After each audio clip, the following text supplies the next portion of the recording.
Good day. I'm Kelly Andrews from the Center for High Impact Philanthropy at the University of Pennsylvania. Thanks for joining us today at the School of Social Policy and Practice as we present the 2022 High Impact Giving Guide, How to Support a Just Recovery from COVID. First up today will be Elaine Martyn, Senior Vice President of Fidelity Charitable, the sponsor of the guide. She's part of the private donor group there. And she will welcome you and introduce Kat Rosqueta, who is the founding executive director of CHIP. Kat will give an overview of the findings in the guide, and then we'll introduce our panel for an open discussion. Now, here's Elaine. Thank you so much, Kelly, and what an honor to be here today. Fidelity Charitable has sponsored the Center for High Impact Philanthropy's annual giving guide since 2016, and it is really a much-loved resource for our donors. It's so thoughtful and research-based, centered in social impact, and at Fidelity Charitable, we look at impact as the three I's: intentional, informed, and inclusive. That's how we try to measure our impact. And we find that the guide is one of the best ways to really align values with great information and really help that inclusivity be part of the forefront of how people are thinking about their giving. This year's guide, like always, shares high impact strategies and opportunities to have greater impact with giving all year. And the theme of this year's guide is how to support a just recovery from COVID, because returning to normal is not enough. And while all sectors of our society have been affected, there have been greater impacts on vulnerable communities. And at Fidelity Charitable, we take a values-based approach to giving, and our donors have really stepped up to support those vulnerable communities, aligning their giving with their values and really working towards building a more inclusive, equitable society. But we know that paving that path is calling on new models and new approaches, and tools like the CHIP Giving Guide are essential for helping light the way. And so I'm excited to share a few lines with you from a new poem by Amanda Gorman called New Day's Lyrics, which was published just a couple of weeks ago. And what she shares with us are these words, which I think feel very reflective of the ethos of the guide this year. Let us not return to what was normal, but reach towards what is next. No matter how we are weighed down, we must always pave a way forward. Come, look up with kindness yet. Wherever we come together, we will forever overcome. And I am just so excited to be part of this event today and to introduce Kat Rosqueta, who is the founding executive director of CHIP, to share more with us. As Kat founded the center in 2006, and prior to that was a consultant at McKinsey. In addition to leading the center, she's the vice chair of Candid, the world's largest resource for information on nonprofits and foundations. And she serves on the national board of GreenLight Fund, a venture philanthropy fund dedicated to addressing urgent social needs in cities around the United States, and co-chairs the GreenLight Fund Philadelphia. And of course, Kat received her MBA from Penn, Wharton School, so we're excited to have that connection back to UPenn. Kat, thank you so much for including us, and I'll hand it over to you. Elaine, thank you so much. I can't think of a better opening to set the stage for the guide and the toolkit and the discussion that follows. Two words that just keep going in my head from your introduction are inclusivity and kindness. If we think back, philanthropy, love of man, love of people, and inclusivity, part of the only way we could have developed the High Impact Giving Guide and the toolkit is it's through a massive collaborative effort. So before I share what's in the guide, I want to acknowledge not only our longstanding partner, Fidelity Charitable, but the tremendous efforts of CHIP's team, both professional staff, graduate applied researchers, the many, many nonprofits who shared their perspectives with us, including some of the ones who are profiled, but many others who are working every day to try to make the world a better place. this is a collective effort always, and hopefully it helps all of you who are here today understand how you can have greater impact. For those who have not looked at the guide yet, I just want to spend a little bit of time letting folks know what you will find. And we really conceived of it as a toolkit for impact year-round. We sent a preview to many folks right before the end of the year, but today is really our official launch. And our team will continue to add to the website where this guide lives as needs change and as we learn more ways that donors can help. First, you'll find the 5 evidence-based strategies that we identify are critical to a more just recovery, critical to advancing to that better place. The first is ensuring early school success. So the youngest members of our communities have a chance not to just survive the pandemic, but to thrive thereafter. On the other end of the age spectrum, supporting youth and young adults whose schooling, whose community connections have been disrupted, and so are at risk of not making one of the most critical transitions, which is the transition to independent adulthood. Next, basic needs.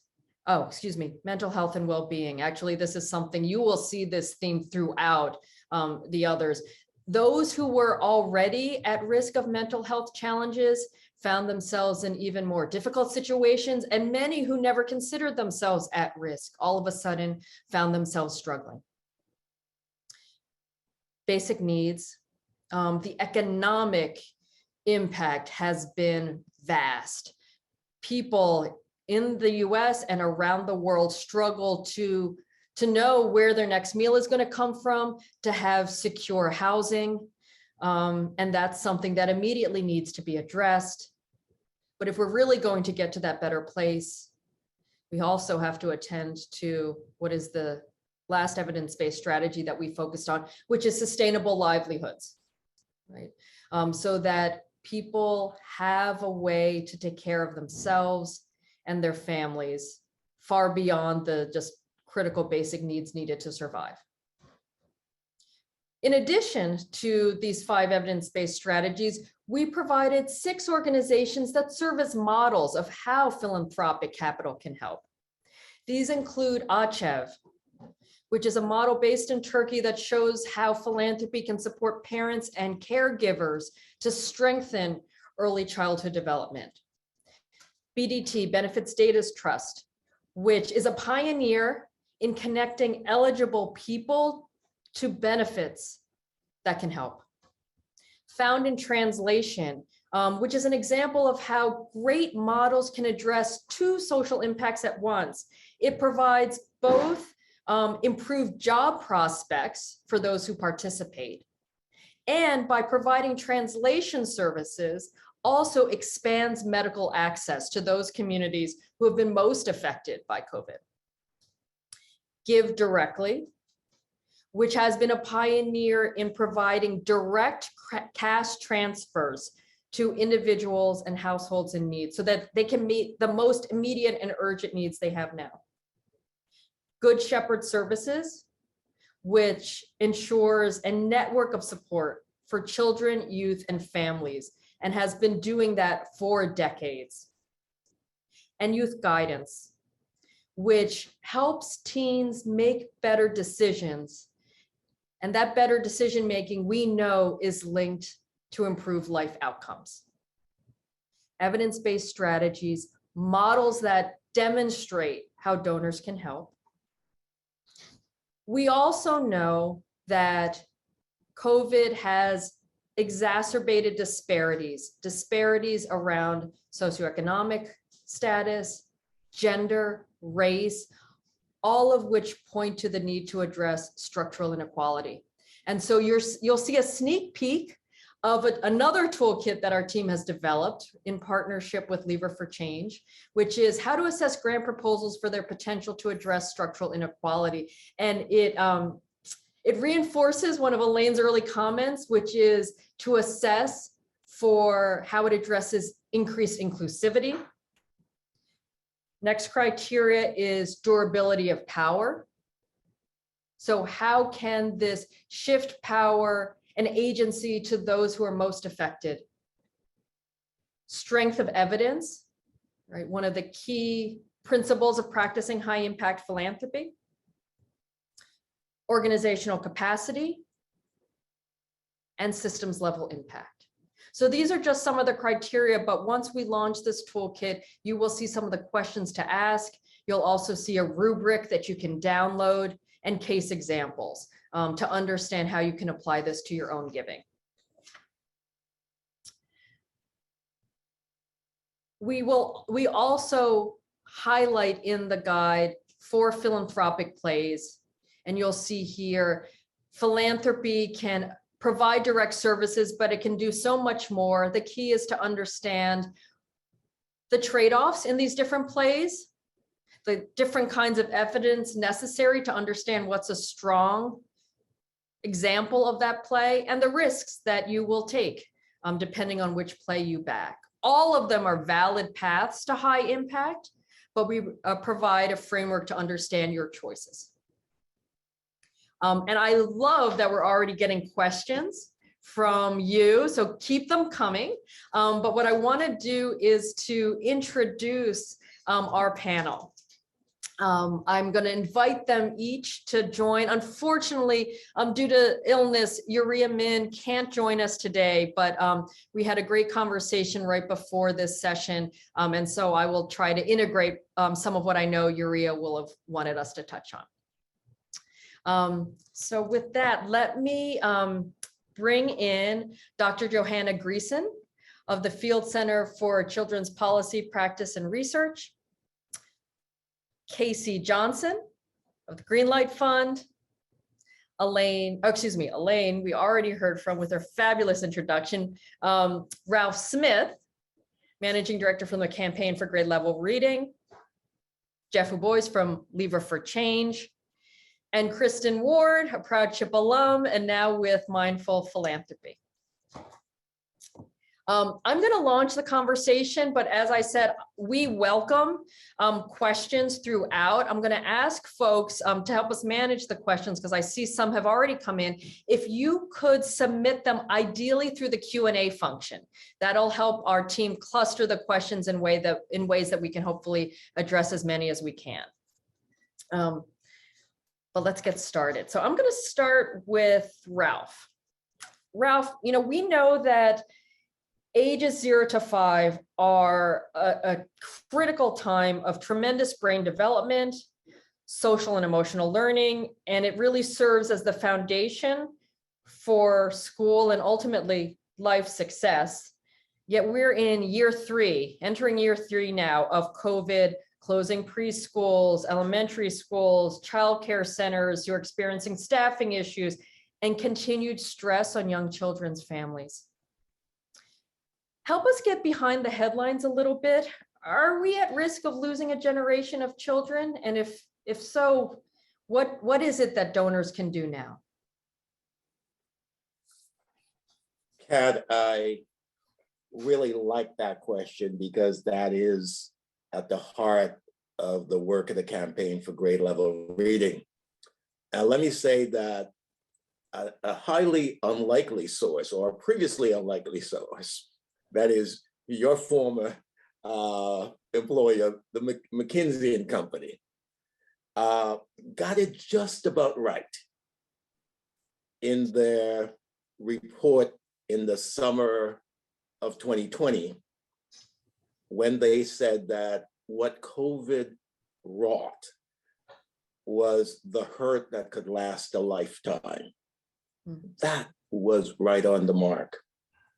Because here's what we knew, and before the pandemic, we knew that the children who were most likely to miss the early school success milestones were the children who had 3 risk factors. 1, they were children who started school already so far behind that it would be difficult for them to catch up. 2, those were the children who were missing so much school that they were falling farther behind during the school year. And 3, these were children who were in risky situations over the summer.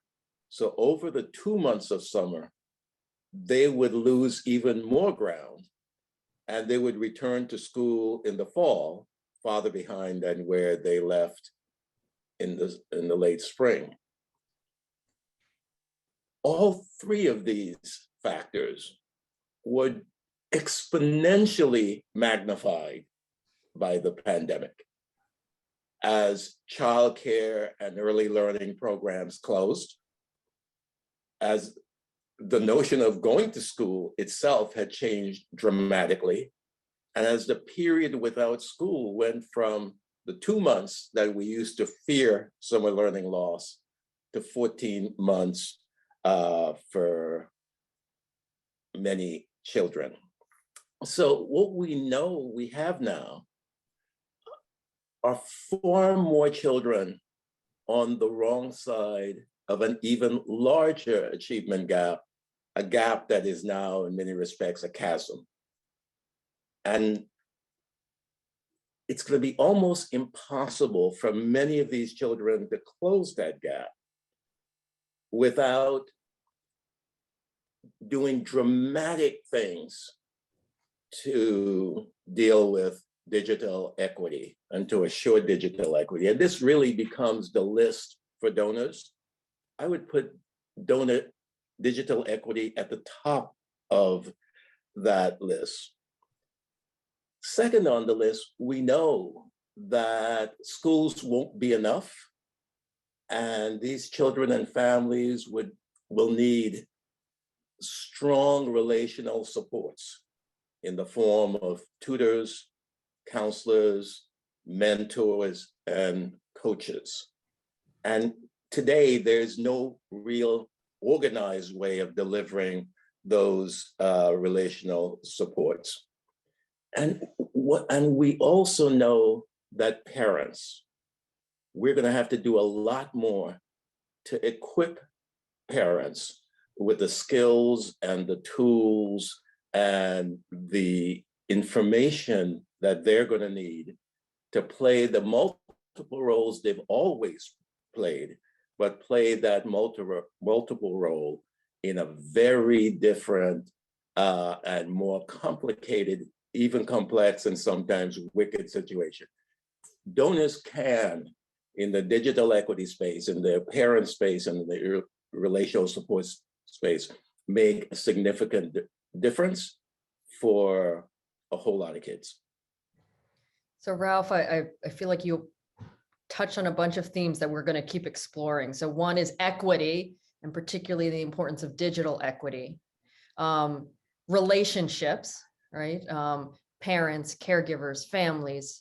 And I want to sort of, if you've given us a good sense of what is happening in the early childhood, early school success space, I want to bring in Johanna now to talk about almost the other end of the child spectrum, which is youth and young adults. And in particular, when we at the center think about evidence-based strategies, right? What is the evidence behind what can help? One very important source of evidence are the perspectives of those donors hope they're helping, right? The potential beneficiary perspectives. And you and your team at the Field Center actually conducted a study very recently to find out for some of the most vulnerable young people. So these are young people transitioning out of foster care who are already vulnerable before COVID, now even more so, how COVID is affecting them, to give us a sense of what could really help. So can you talk a little bit more about your study?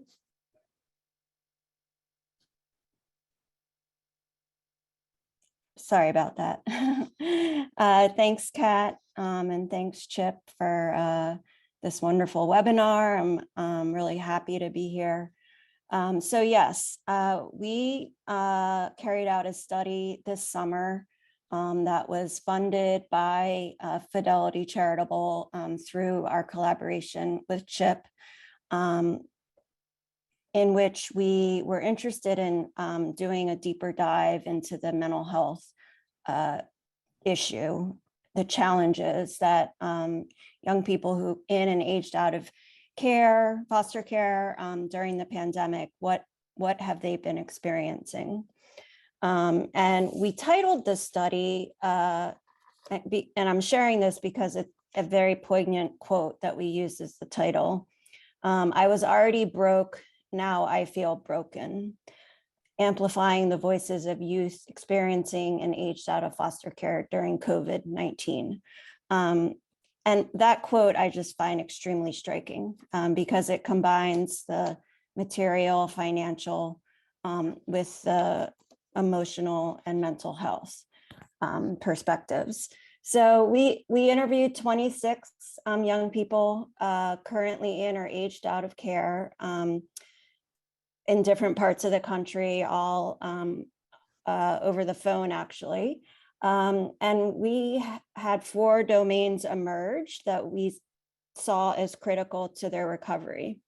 And these 4 domains were interpersonal relationships, just the impact of the pandemic and managing that, managing their mental health, which I'll talk about in a little bit more, and then the idea of systemic interactions, how being involved in the foster care system, interacting with their educational situation in the school system, the welfare system, et cetera, needed to be thought about in terms of recovery.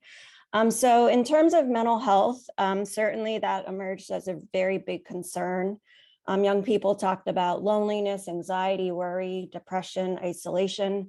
I'm going to share 2 quotes that I think highlight this concern. The first is, I have a habit of assuming the worst. And so unless things calm down, which I don't think they will, I don't think I'll truly relax.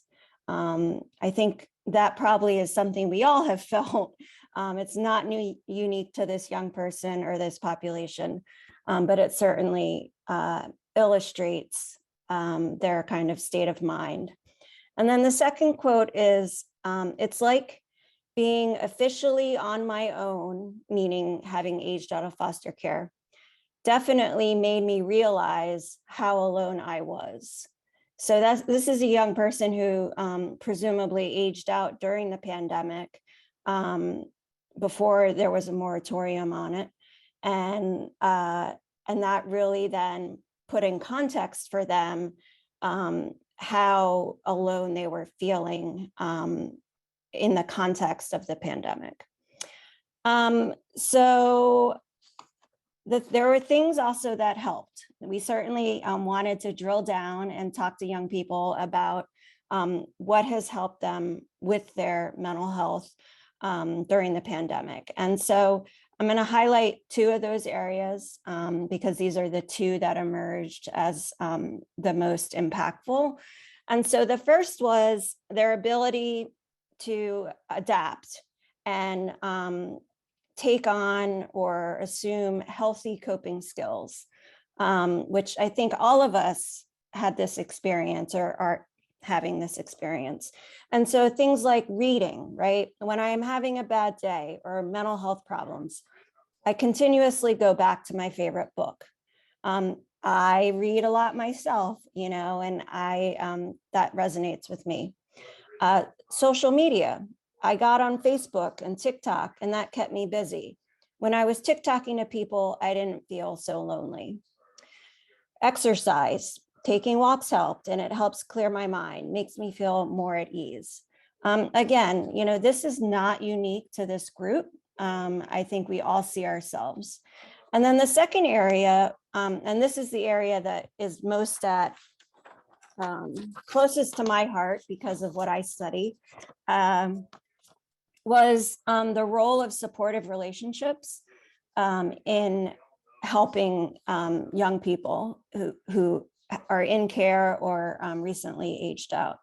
So the first group that came up the most were just friends, peers. And so one young person said, I feel really grateful to have a good group of chosen family and close friends. That's probably the number one thing, having a community of people who are very consistent and are checking in on me. And then the second group was like godparents, extended family, other close adults, just people that weren't their parents or peers or professional. So one young person said, my mom's best friend is a therapist and also a foster parent. And so she was very kind and opened their home to me because I only had a few months until college. And they became my host home and they helped me out so much. And now I have a place to go on my breaks. It was a really, really good decision. It was a really good place for me to be. That just, rings true for me in so many ways in terms of my area of research, which is looking at supportive relationships for young people who age out of foster care and how that can ease the transition. I think likewise, they have been easing the transition in the COVID space for young people that had to leave college abruptly, other types of abrupt transitions. And I just really can't emphasize enough this resource that I think is very much untapped. So I'll stop there. Fantastic.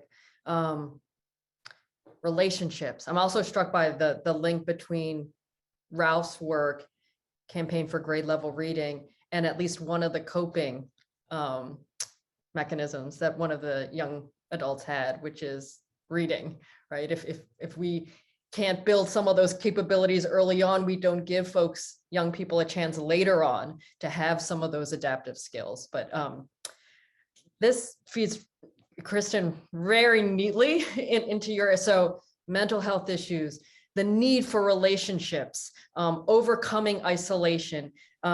Given the work that you're doing at Mindful Philanthropy, which is a new group that's activating philanthropic support to address mental health, what do you see the donors in your community doing, and what can donors do who are listening now?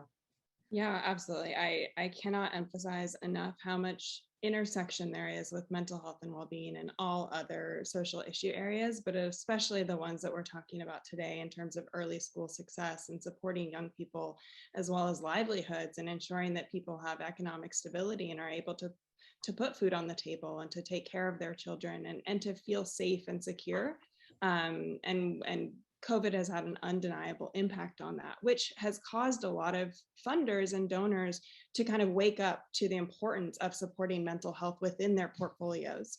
And as we, Mindful Philanthropy, really act as a catalyst of that funding, we're also hoping to help amplify the giving that funders are already doing, for example, in education. So thinking about where there might be opportunities to more intentionally layer in mental health into part of that giving. And some of those examples might be thinking about what is the mental health curriculum available in schools. And we know that school districts are very local. So this is an opportunity for place-based donors to think about what the schools look like in their communities and where they might be able to fit in. Education is just one piece of that. Young people also need greater wraparound supports to build resilience and build life skills and help them transition from schools where they're have people wrapping their arms around them to the next phase in their life, whether that be college or a career or parenthood or other pieces. And there's so much opportunity to look at organizations like Youth Guidance and the work that they do with becoming a man and working on womanhood to build life skills, to think about what the next phase in their life is, as well as thinking about what the role that parents and teachers and caregivers have in supporting young people and ensuring that they're not left alone to sort it out on their own. But so much of what we're seeing is young people struggling, and in turn their parents also struggling, and that carries into so many other areas of life, whether it be related to learning loss, and we see so much intersection between mental health and learning loss, because if you have anxiety, you're not going to be able to show up in the classroom in the same way that you would, and your parents are struggling to put food on the table and try to lift you up while at the same time coping with their own mental health. We're also seeing teacher burnout being a huge challenge. And what are the ways that we can build systems of care within the school system so that teachers feel supported and they don't just have trauma training that is one time, but really have access to support ongoing. And that doesn't have to be clinical support. It can be something as simple as a support group of teachers in the school, where teachers have a safe space to come together and share their challenges and have support so that they can work through this. And it's an area that Mindful Philanthropy is really digging into in all of the requests that we've gotten over the last year from education funders of what do we do. So we've been launching a campaign around thriving in schools and what does it look like to thrive in schools, so that more donors have the recipe and the ingredients that they need to think about what mental health in the education system looks like, because it is so different depending on where you are. Yeah, Kristen, that's a great message. Is there are some people, like the folks who are part of Mindful Philanthropy, who are deeply committed to addressing mental health. But actually, addressing mental health is a path to impact for education funders, for people who are focused on housing insecurity, for people who are focused on economic empowerment. And thinking about how we break down those silos is frankly the only way that we're going to be able to make gains in all those areas too. I want to turn to the funders on our panel. Casey and Jeff, you represent funding organizations, so GreenLight Fund and its network of GreenLight funds throughout the United States, and then Jeff with Lever for Change and the various competitions that Lever for Change organizes and coordinates. So how have you seen the nonprofit organizations you partner with adapt to some of the evolving needs that Ralph and Johanna and Kristen just shared? And why don't we start with Casey? Sure, thanks, Kat. We've seen so many organizations that have had to make pivots, including many in our own portfolio. And with a large increase in demand for what these amazing organizations do, and a demand to scale their impact. Over the last 2 years, we've seen many of these organizations and some of our recent investments really leaned into scaling with hyperlocal partnerships, recognizing that no one can do it alone. And it takes time for these organizations to develop critical relationships with trust on the ground, while also balancing a sense of urgency in responding to COVID and the needs that have been presenting with COVID, especially when these organizations' headquarters are in a different city, different state, and trying to do this in a new geography, new neighborhood. They're having to adjust relationship building strategies from in-person to remote, like so many of us, while also quickly and authentically trying to get up to speed and understanding the nuances of each new city and neighborhood, and trying to do that from afar. Organizations scaling into new geographies are relying more than ever on key partners on the ground in those communities to help them navigate that local context and create that critical buy-in. A few examples that stand out to me include some of our recent investments. You've been hearing about youth guidance, Becoming a Man, BAM, and working on womanhood. Wow. In GreenLight circles, arguably some of the best acronyms out there for nonprofits, as well as more recent investments in Literacy Labs, LIpman Fellowship, LMF. Both of the investments in these organizations across a couple of our geographies were in deep partnership with local schools and school districts. And doing that from afar is not easy. For youth guidance's BAM and WOW, that's supporting social emotional well-being for youth, that's critical now more than ever in both our Boston and Kansas City sites. They had to braid funding streams from philanthropy and the public sector, and do that in partnership with so many different players on the ground. For Literacy Labs, LIpman Fellowship, that supports school readiness and increased representation of men of color in the early childhood profession at a time that you all have lifted up when we see so many early childhood educators leaving the profession or closing their businesses. It's such a critical investment for us. In partnership with community residents and our advisors on the ground in Cincinnati and in Atlanta, GreenLight helped LMF and BAM and WOW in Kansas City and Boston. I know there's so many acronyms for our sector, navigate complicated school district relationships and unlock public revenue streams, some with ARPA dollars. And we provided boots on the ground in our community and helped those teams remotely build authentic, trusted relationships from afar. Not easy to do. And I think we're all still learning a lot on how that can be done, and frankly, how it can be done sustained over a tremendous amount of time. So there are a couple of things that I think we're going to pick up on, it, which is the role of philanthropy and public funding, and how, because you mentioned the sort of needing to braid those in order to make things happen, needing to partner with a public agency like a school district.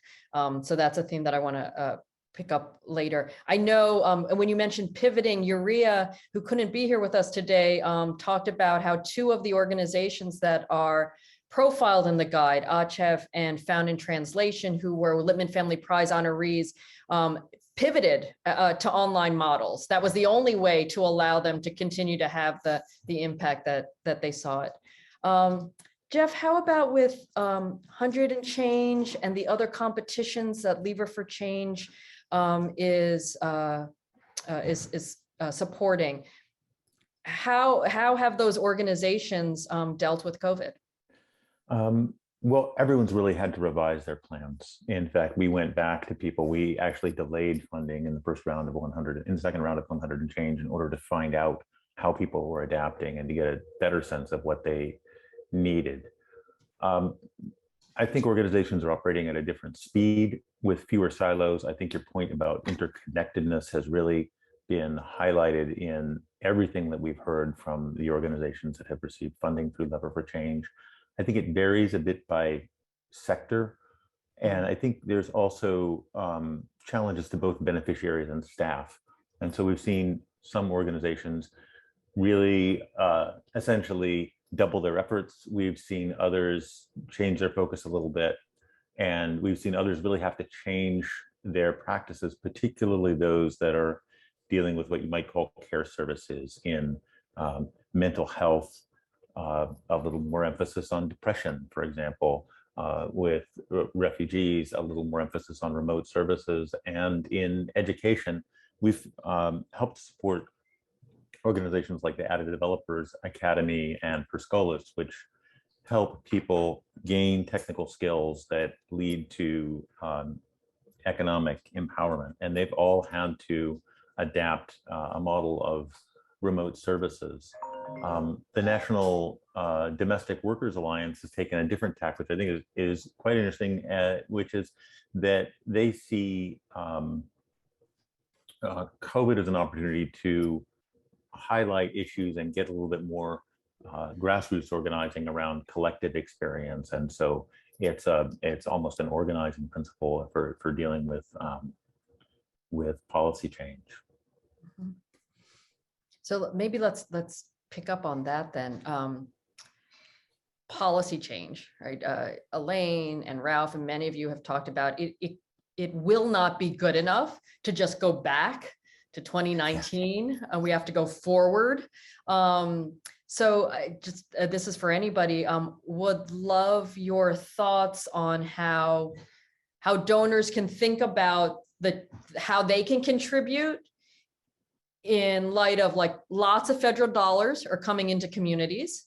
The resources of government in terms of financial resources is huge and certainly dwarfs philanthropic capital. So would love your perspectives on how donors can think about having impact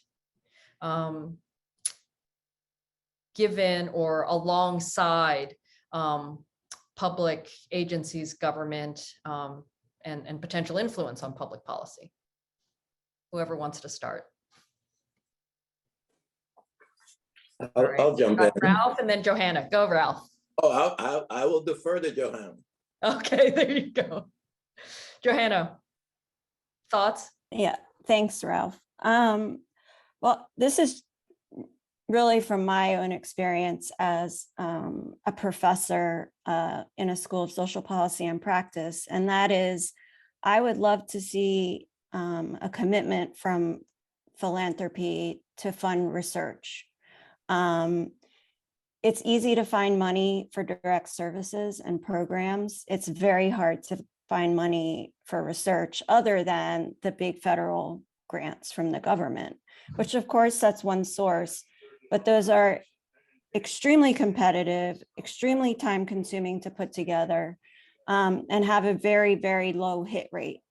And so figuring out how we could better partner with philanthropy to fund research, in my opinion, is, one way that, philanthropists can make a huge impact in many of the areas we're talking about.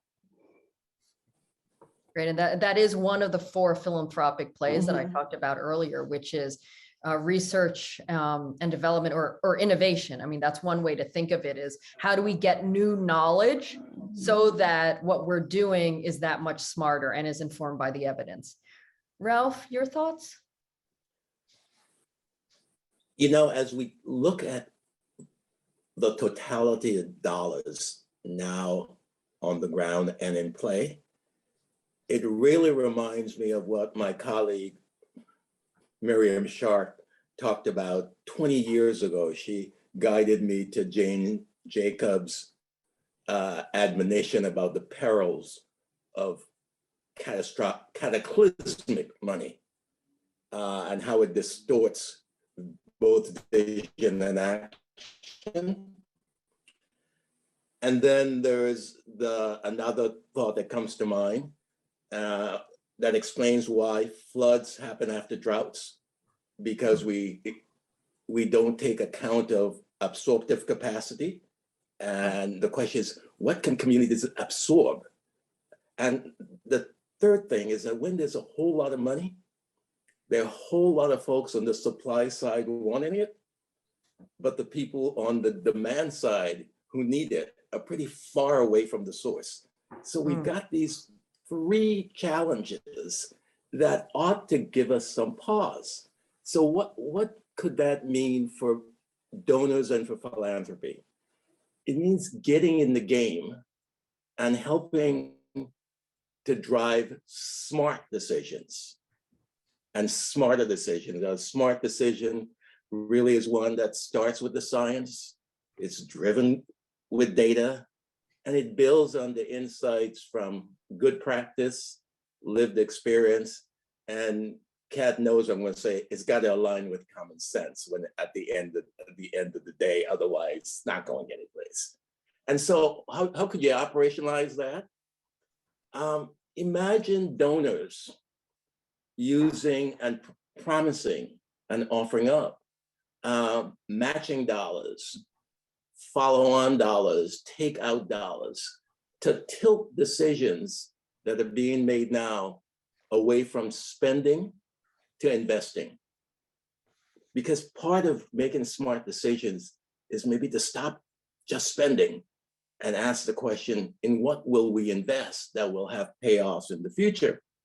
Some example is you could invest in professional development and prepare a generation of teachers for whatever the new normal is going to be. We can invest in workforce credentialing, both for the early years for K-12 and beyond. We could invest in more parent supports, teacher coaching, and standing up organizations and infrastructure to deal and anticipate and respond to things like the challenge of getting substitute teachers. And let me just give one, Kat, taking you up on your advice. One example is the National Board of Professional Teaching Standards. And as a person who runs something called the Campaign for Grade Level Reading, I could only snicker about so much about something called the National Board for Professional Teacher Standards, right? Neither one of us vetted that. Not so catchy. Yeah, neither one of us vetted that, all right? But what they invest in is preparing nationally board certified teachers. And what we know about those national certified teachers is they become excellent coaches. And for those of us who remember the story of Mississippi going from worst to first, the secret sauce was a commitment to board certified teachers doing the coaching in the early years around literacy. So part of what we can do in philanthropy, both organized philanthropy and donors, is really try to tilt the decision-making toward an investing mentality and away from a spending mentality. If we could do that, we would have made an enormous contribution to the smart decision-making and the more effective use of the large amounts of dollars that could be cataclysmic money, but could be used much better than I suspect it will be otherwise. Terrific. So I think we're now talking about how can funders change, right? What's the change that funders need to make in order for us to see some of the changes we know need to happen for our communities to not only survive COVID, but thrive. So I want to bring it back to Jeff.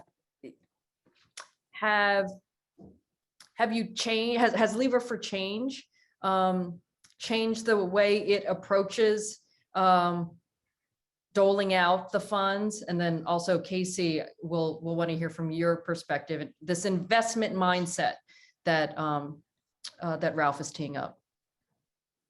Well, yes, absolutely. I think it has. I should emphasize that we work with other donors, and so what we're seeing is patterns of behavior in other funding organizations rather than just our own. We're supporting other donors as they make selections based on challenges that we create with them. I would say there have been a few things that we've noticed. One is that there's a different tempo, right? So there's a sense of urgency. I think there has been a sense, particularly in institutional philanthropy, that money is scarce, you better be deliberative, you need to take a different approach to risk. And that changes when things are on fire. So I think the speed of disbursements by us and our donor partners and others that we work with is higher. I think there's also, along with that, something of a move to trust-based funding. And so, at least in the world of institutional philanthropy, there is a lot of process involved in making awards, in monitoring them, in getting reports from organizations that have been funded. And I think that ethos has shifted a little bit to something that has maybe more emphasis on general support or less emphasis on certain kinds of formal reporting structures. And then lastly, and this is the part that has been closest to my interest in my work with you, has been around what is the effect that we have on the people that don't get funded in the first round. Foundations gather a great deal of information about the world because people send them the latest. And to date, I don't think the sector as a whole has done that well in sharing the information that it receives, nor has it exhibited that much care for the organizations that haven't been funded. So we're giving a lot more time and attention to the very strong, very excellent proposals we receive that don't necessarily get funding in the first round. So I think that's another shift for us. That's some great points around, in order for funders to be smart, as Ralph is encouraging all funders to be, that requires some work and due diligence. And funders often learn from organizations, ultimately, they may not even fund. Yeah. So this is a perfect, Casey, you've been thinking about this, because GreenLight Fund has a network of organizations, and your GreenLight Fund's approach is to do a kind of scan. So you are learning about sectors and learning about organizations, and GreenLight, just like every other funder, you can't possibly have enough resources to spread across every organization you learn of. So yeah, how are you grappling with that? Thanks, Kat, and we are grappling with it right now, and two areas stand out to me of some ways that we have made changes over the last 18 to 24 months that I think are very much in the vein of what Ralph is talking about and what Jeff is describing, what they've been seeing and doing. One is we've been leaning in even more on our community engagement approach. It's always been a part of the GreenLight method and our model, but leaning even more in during this time to listen to and work with members of our community, especially those with lived experience and those that have close proximity to the challenges we're looking at to help inform our focus areas and ultimately the investments. And I love Ralph's use of the word investments, because that's very much how we think about it in our partnership. It's critical for us to understand community resident perspective and not just what the data is telling us. And that really helps inform what are the most pressing priorities are surfacing for families and in their neighborhoods, especially as we're seeing dynamics constantly changing with this global pandemic. And so I think that that's been one really tangible way, and it looks different across our different 11 GreenLight communities of how that community engagement strategy manifests. The other thing that is hot off the press, and Kat was very much a part of with us at GreenLight and our board, we recognize that our full diligence process, if you make it to full diligence with GreenLight, was a significant lift for organizations, even before COVID, but especially over the last 2 years. And to that end, we recently made a change to give, by recent, I mean as of last week, this is being implemented, so it's hot off the press for us. But we recently made a change to give each organization that goes to full diligence with GreenLight, regardless of the outcome, if we end up investing in them fully to communities or not, an unrestricted grant as an acknowledgement of the lift and time it takes for their team, as well as that acknowledgement of the exchange of learning that takes place that Jeff was naming. And that's a start. I think that's a wonderful start around that trust-based philanthropy, that partnership orientation, and we hope to inspire other funders to do the same.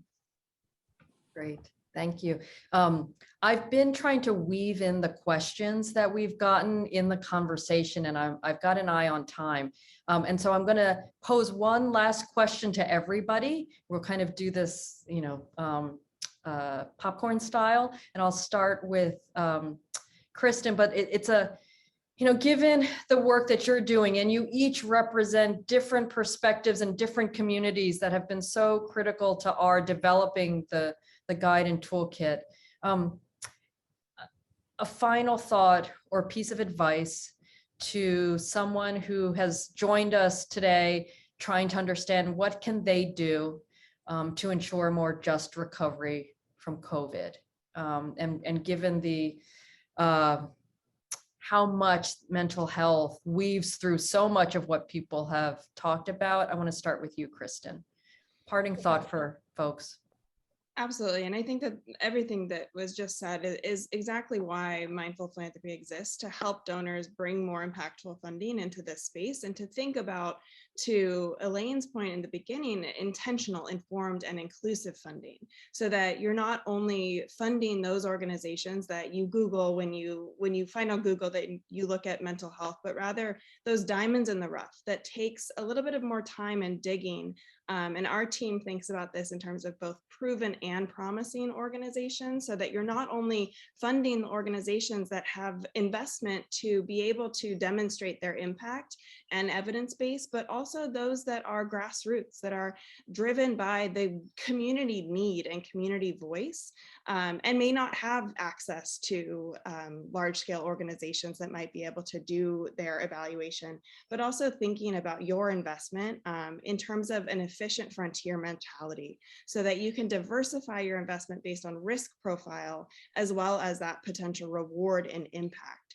So funding across the different philanthropic plays that Kat mentioned, not only is supporting direct services, but looking at the policy and advocacy opportunities, that it will take longer to see your investment, but you may also be able to see greater returns in that long term. So being open to those opportunities, listening to the community that you're supporting and really understanding what their needs, but also understanding that no dollar is too small, and just start to give in this space and really think about mental health and well-being across that. Fantastic. So our team is flagging to me how short we are on time. So I'm going to make this a little tougher for everybody but Kristen, but I appreciated sort of Kristen's broad view. 5 words or less that you think will help the folks who are here. And while you think of that, because I realize I'm giving you a last-minute assignment, I'm going to ask folks if they can stay just a little bit, not past 1, because as the Center for High Impact Philanthropy, you can imagine with a name like that, we care deeply about whether or not we're having any impact. So you're going to see a poll, and I just ask you to please respond to a 1-question poll before you sign off to let us know how valuable or not valuable you found this discussion. Okay, so a poll is coming up. Please respond, and 5 words or less, parting thought. Let's see, Casey. Lean in. As funders, we need to lean in and do more than just provide unrestricted multi-year support. Great. Jeff. Fund curiosity-driven research. Johanna's right. Johanna, you want to add to that?